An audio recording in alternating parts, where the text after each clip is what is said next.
Shetani pia baada ya kuwa amefanikiwa kummiliki mtu, anawezanga kumfanyia uchawi ama anaweza akamfanyia uchawi katika moyo wake. Tunapoongelea kuhusiana moyo ambao umeandikwa kwenye Biblia, tunaongelea kuhusiana nafsi na roho ya mtu. Bwana Yesu asifiwe sana.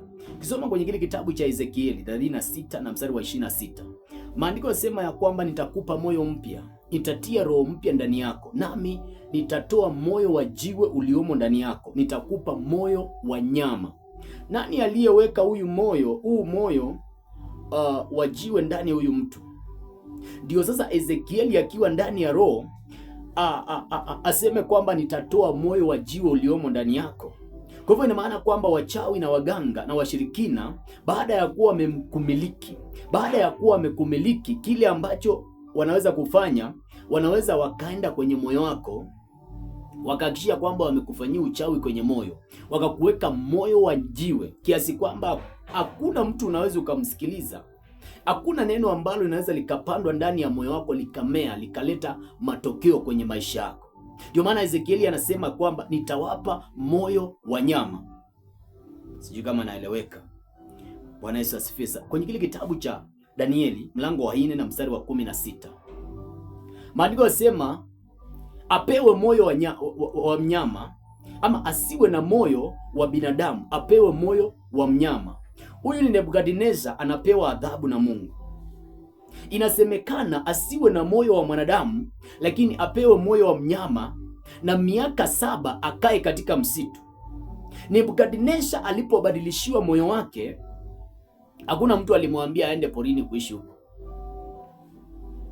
Hakuna mtu ambaye alimpea dawa ili kwamba mee manyoya. Kwa hivyo baada ya kuwa moyo wa mtu umebadilishwa, kuna vitu ambavyo vinabadilika kwenye maisha ya mtu. Na hiki kitu wachawi wengi wanajua kwamba moyo wako ukibadilika utabadilisha na marafiki zako. Nebukadneza alienda kuishi na wanyama baada ya kuwa moyo wake umebadilika. Namba 2, alianza kumea manyoya kwenye mwili wake. Ina maana kwamba umbile ya Nebukadneza ilibadilika. Namba 3, Nebukadneza akaanza kula nyasi, akaanza kula chakula ambacho wanyama wanakulanga.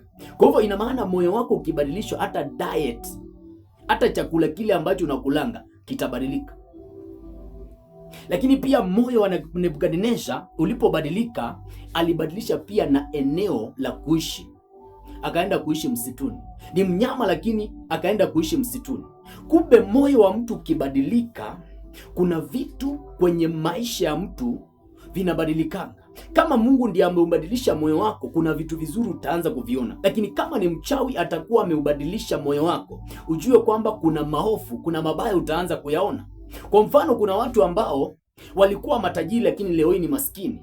Ina maana kuna uwezekano mchawi alikuja akaubadilisha moyo wako, na alipobadilisha moyo wako, kwa sababu moyo wako ukibadilika utabadilisha na marafiki. Kama vile Nebukadneza alienda kuishi na wanyama, ina maana kwamba marafiki wale matajiri ulikuwa unaishi nao, wale ma destiny helper, watabadilika. Kwa hivyo utakuwa maskini. Namba 2, unaweza ukawa na roho ya rejection. Maana ukipewa moyo wa mnyama kama Nebukadneza na uishi katikati ya wanadamu, ina maana kwamba wanadamu wataanza kukuita mnyama, wataanza kukuita ng'ombe ama mbuzi. Na namba 3, kuna watu wengine ambao wanakuwa tasa kwa sababu ya moyo wao kubadilishwa. Maana Nebukadneza angeweza kuzaa akiwa anaishi na wanyama, akiwa na moyo wa mnyama. Kwa hivyo ni bila shaka alikuwa tasa wakati ule alikuwa anaishi kule miaka 7 kule porini. Kuna watu leo hii mioyo ilipobadilishwa, ndio wakati sasa leo hii tunapoongea wamekuwa matasa. Kwa hivyo mchawi anaweza akaubadilisha moyo wako akiwa na nia ya kwamba kuna vitu kwenye maisha yako vitaharibika. Sijui kama naeleweka. Sasa utaangalia nini? Ama kabla hatujafika kule, shetani akitaka kuiba moyo wako ama moyo wa mtu, huwa anampa mtu mali zake. Ndio maana maandiko yanasema hazina yako ilipo ndipo na moyo wako ulipo. Kwa hivyo shetani wakati mwingine akitaka sasa ili aumiliki moyo wako, anaweza akakupa ofa zake, akakupa mali zake.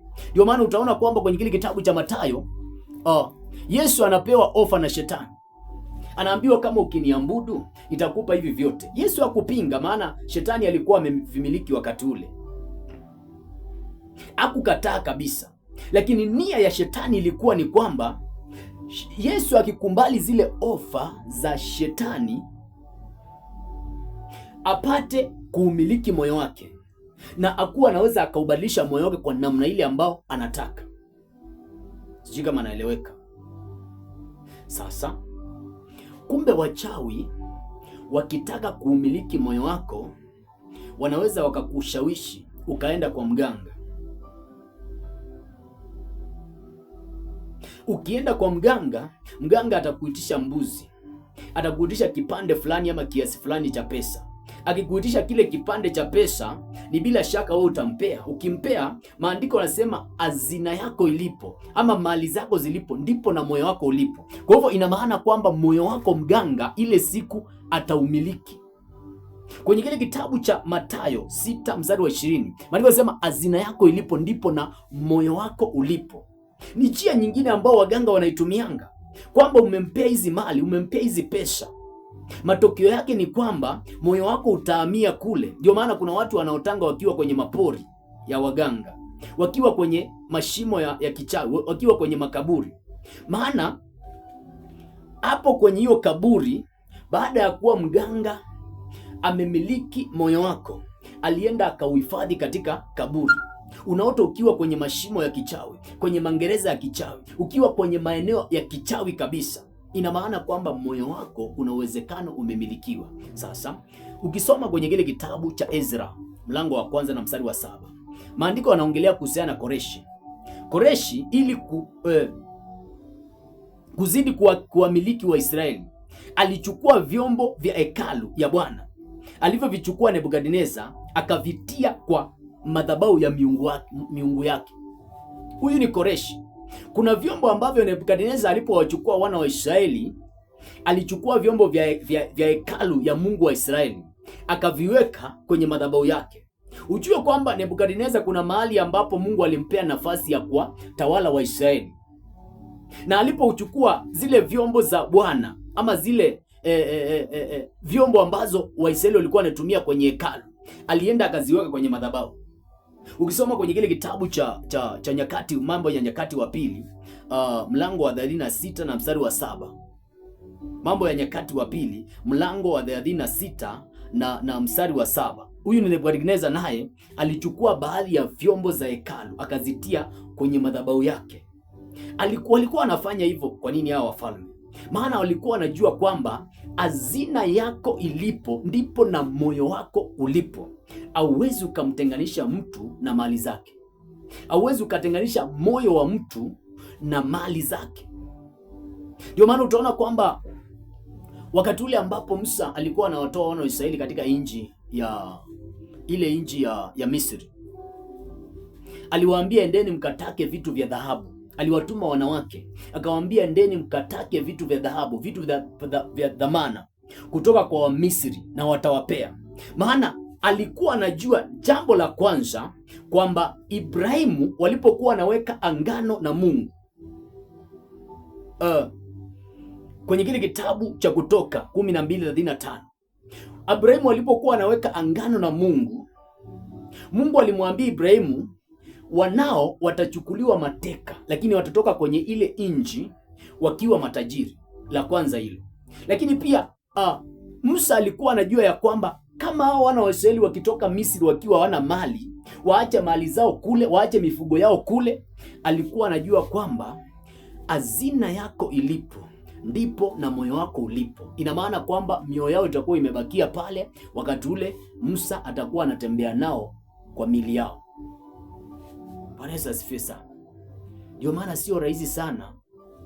Unaweza ukamhamisha Mjaluo ukamleta Nairobi, lakini hauwezi ukahamisha shamba lilio kwenye akili yake ambao ameliacha kule ushago, ukalihamisha shamba lake ambalo liko kwenye akili yake ukalileta Nairobi, ama ukalichukua. Haiwezekani. Atakuwa bado amelimiliki kwenye akili yake, anajua kwamba kabisa amelimiliki hilo shamba lake. Sijui kama kuna mtu ananielewa. Bwana Yesu asifiwe.